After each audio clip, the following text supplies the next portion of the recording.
Assalamualaikum, magandang gabi. Ito ang Pasada alas 7. Maghahatid sa inyo ng balita at impormasyon sa Bangsamoro Region. Pinangunahan ng Bangsamoro Youth Commission ang pagdiriwang ng International Youth Day 2025 na may temang Local Youth Actions for the SDGs and Beyond. Ito ang ika-6 na State of the Bangsamoro Youth Address. Ating alamin ang kumpletong detalye ng balitang yan sa report ni Farhana Cabalo. Matagumpay ang isinagawang State of the Bangsamoro Youth Address o SOBIA bilang bahagi ng International Youth Day 2025. Ang SOBIA ay isang highlight ng pagdiriwang ng gobyerno ng Bangsamoro para sa Linggo ng Kabataan 2025 at International Youth Day 2025 na may temang Local Youth Actions for the Sustainable Development Goals and Beyond. Ang tema ay naglalayon na bigyang diin ang mahahalagang papel ng mga kabataan sa pag-abot ng Sustainable Development Goals sa kanilang mga lokal na komunidad. Sa talumpating ibinahagi ni BYC Chairperson Nasruddin Dunding, binigyang diin niya ang mahalagang tagumpay at mga hakbang ng komisyon para sa kabataan ng Bangsamoro at ang aktibong paglahok ng mga kabataan sa iba't ibang programa at inisyatiba na naglalayong isulong ang kanilang kapakanan at kinabukasan. Mga minamahal kong kapwa kabataan, ang inyo pong tagumpay ay hindi lamang po ito papel o medalya. Proud po ang pamahalaang Bangsamoro sa tagumpay ng bawat kabataang Bangsamoro. Ito ay tagumpay ng bawat batang minsang pinagdudahan, mga batang minsang nangarap, at bawat batang piniling maglingkod sa kabila ng lahat.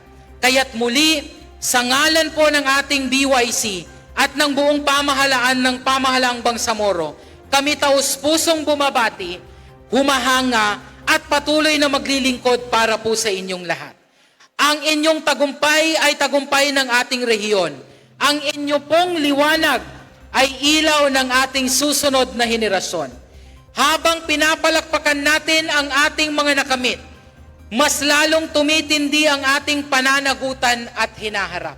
Formal ding inilunsad ang Bangsamoro Youth Assessment Study na isang mahalagang pag-aaral na isinagawa noong 2024 upang makuha ang realities, aspiration at challenges na kinakaharap ng mga kabataan sa buong Bangsamoro Region. Ayon sa BYC, ang BYAS ay magsisilbing mahalagang instrumento upang palakasin ang pakikilahok ng kabataan at tiyakin na ang mga ipapatupad na patakaran ay sumasalamin sa kanilang mga tinig at aspirasyon para sa isang mas magandang kinabukasan sa rehiyon. Nagsagawa din ang Bangsamoro Youth Commission ng ceremonial distribution ng Certificates of Registration sa mga youth organizations na matagumpay na sumailalim sa BYC Registration and Accreditation Program o REAP. Ang BYC REAP ay isang mekanismo na naglalayong formal na mairehistro at maakreditahan ng mga youth organizations sa buong Bangsamoro Region. Ayon sa BYC, umabot na sa mahigit 200 youth organization ang nakilahok sa REAP at inaasahang magpapatuloy pa ang programa ngayong Setyembre. Ang International Youth Day ay taunang ginaganap upang kilalanin ang mga pagsisikap ng mga kabataan sa buong mundo sa pagpapahusay ng global society. Sa Bangsamoro, nagsisilbi itong plataporma upang bigyang pugay ang mga kontribusyon ng kabataan sa pagbuo ng isang mapayapa, masagana at inklusibong rehiyon. Farhana Cabalo, BIO News. Dinagsa ang libreng driver's license application ng Office of the Member of the Parliament, Faisal Caron, katuwang ang Ministry of Transportation and Communications. Dahil mabilis na napuno ang idinakdang limit para sa aplikasyon, pinag-aaralan na ng kanyang tanggapan kung paano pa mas mabibigyan ng katulad na oportunidad ang mga nais kumuha ng libreng driver's license sa rehiyon. Alamin ang detalye ng balitang yan sa report ni Farhana Cabalo. Matapos ngang i-post ang free driver's license program sa official Facebook page ni Member of the Parliament Faisal Caron, dinagsa ng mga aplikante mula sa Cotabato City at mga karatig nitong lugar ang naturang opisina upang makapag-apply. Layunin ng nasabing program na tulungan ng mga residente na makakuha ng lisensya ng walang bayad. Kasama rito ang pagbabayad para sa medical examination, training at mismong licensing fee. Malaking tulong din ito para sa mga gustong magkaroon ng trabaho o maging legal na driver. Bukod pa sa pagpapabuti ng kaligtasan sa kalsada, layunin din ng inisyatibong ito na bigyan ng mas magandang oportunidad ang mga benepisyaryo sa hanap buhay, edukasyon at iba pang serbisyo. Ayon kay Chief of Staff Amira Caron, isa lamang ito sa mga hakbangin upang hikayatin ang bawat bangsamoro na magmaneho ng may lisensya upang iwas sa paglabag ng anumang batas. Aniya, malaking hakbang din ito para sa pag-unlad ng ekonomiya ng Bangsamoro Region. Of course, ma'am, we are trying to promulgate to the body na meron tayong mga programs na existing na available for them. So for this one, we posted it sa Facebook and we did not expect na ganun kadami ang magiging comments, shares, and also mga mentions. Kaya siya biglang nag-viral. And actually, we were just expecting around a few applicants kasi nga, kung mapapansin yung engagements ng aming Facebook profile, di naman din ganun kadami. Kaya we did not expect na ganito kadami yung pupunta. Pero alhamdulillah na ano naman din nila, na ayos naman din ng mga staff with the help of mga nearby security dito sa building. May mensahe naman si Caron para sa mga aplikanteng inabutan ng cutoff. As of now, ma'am, we have already closed our submission process kasi nga sumobra na kami doon sa allotted slots lang per MP. Pasensya na po talaga, hindi po namin inasahan na ganito kadami yung tatangkilik dito sa program na ito. Pero rest assured na kung sino man po yung uupo next year or kung sino man po yung mga ihahalal natin next year, inshallah, pwede din po naman natin na ma-avail ito ng mga programs doon sa susunod na henerasyon ng mga liderato natin. Manatili namang nakatutok sa official social media accounts ng mga members of the Parliament para sa anumang programa para sa Bangsamoro Region. Farhana Cabalo, BIO News. Nag-umpisa na ngayong araw ang election period para sa BARMM Parliamentary Elections.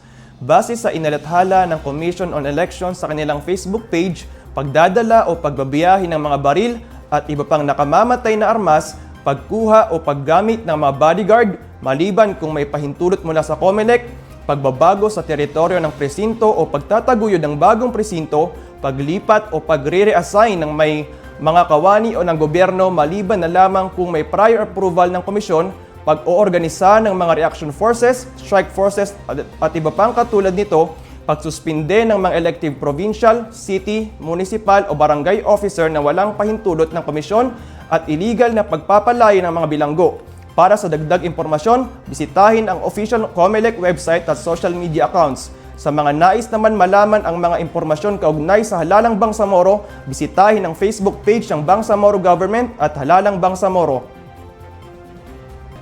Matagumpay ang isinagawang launching and signing of Pledge of Commitment ng Piso Caravan Currency Exchange Center para sa mga bangko sa Bangsamoro Autonomous Region in Muslim Mindanao na pinangunahan ng Bangko Sentral ng Pilipinas ngayong araw, August 14, 2025 sa kanilang tanggapan. Ang Piso Caravan SEC ay magsisilbing tulay sa pagpapanatili ng maayos at malinis na pananalapi, hindi lamang sa BARM Region, kung hindi sa buong bansa. Ang detalye sa report ni Carmina Camid.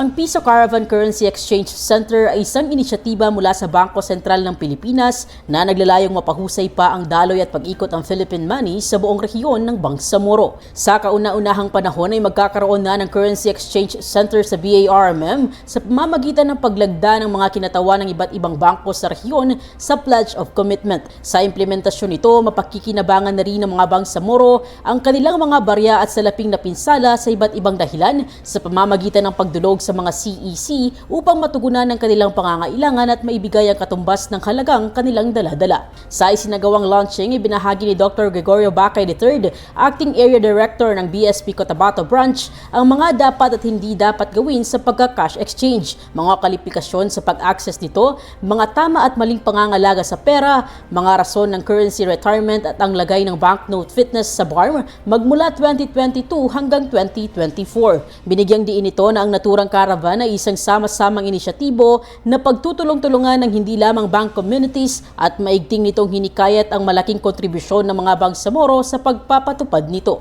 Ayon kay BSP Mindanao Regional Office Director Judith Dolot, ang Piso Caravan ay hindi lamang programa bagkus sa isang malaking hakbang sa pagpapabuti ng financial system sa hinaharap. This Piso Caravan is not just a program. It is a movement for inclusion, integrity, and institutional trust. It unites us under a common purpose to build a reliable, efficient, and inclusive currency exchange system that serves all Filipinos wherever they may be.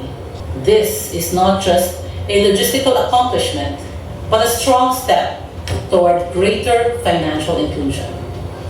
By being here and pledging your commitment, you are promoting currency integrity and helping shape a future where currency is not a barrier, but a bridge, connecting our people to formal financial systems and fostering broader economic participation across regions.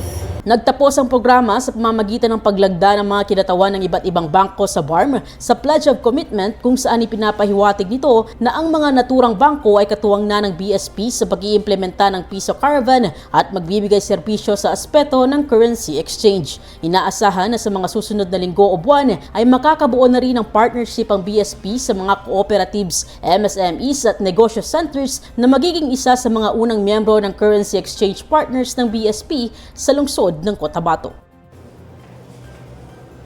Ang Piso Caravan Initiative ay isang kritikal na hakbang sa pagpapalawak ng financial literacy sa buong rehiyon ng BARMM.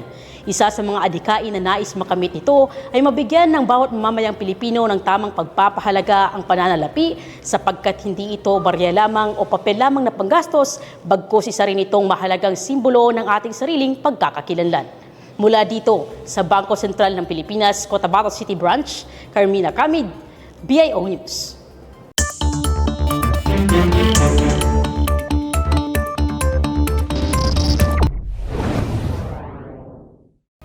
Sa ating panahon ngayon, makakaapekto sa panahon sa ilang bahagi ng bansa ang localized thunderstorms.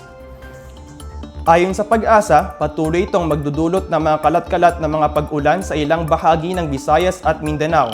Kaya pinag-iingat pa rin ang mga nasa low-lying areas sa posibleng maidulot na pagbaha at landslide naman sa mga nakatira malapit sa bundok. Manatiling nakaantabay sa mga paalala ng Pag-asa at BARM Ready sa ating panahon ngayon. Sundan ang Facebook pages ng BARM Ready at BARM Ready Weather Updates. Makikita rin ang mga hotline numbers ng BARM Ready sa inyong screens. At yan ang balitang tampok sa pasada alas 7. Para lagi po tayong updated sa mga kaganapan at impormasyon sa BARMM, i-like, i-follow at i-share ang official social media accounts ng Bangsamoro Government na makikita sa inyong mga screens. Mapapanood nyo rin ang episode na ito sa pasada alas 7 sa YouTube page ng Bangsamoro Government. Bisitahin din ang bangsamoro.gov.ph. Ako si Yasser bin Ali Diongal ng Bangsamoro Information Office, naghahatid balita sa ngalan ng serbisyong publiko at moral governance. Maraming salamat po. Pagpalain ng Bangsamoro.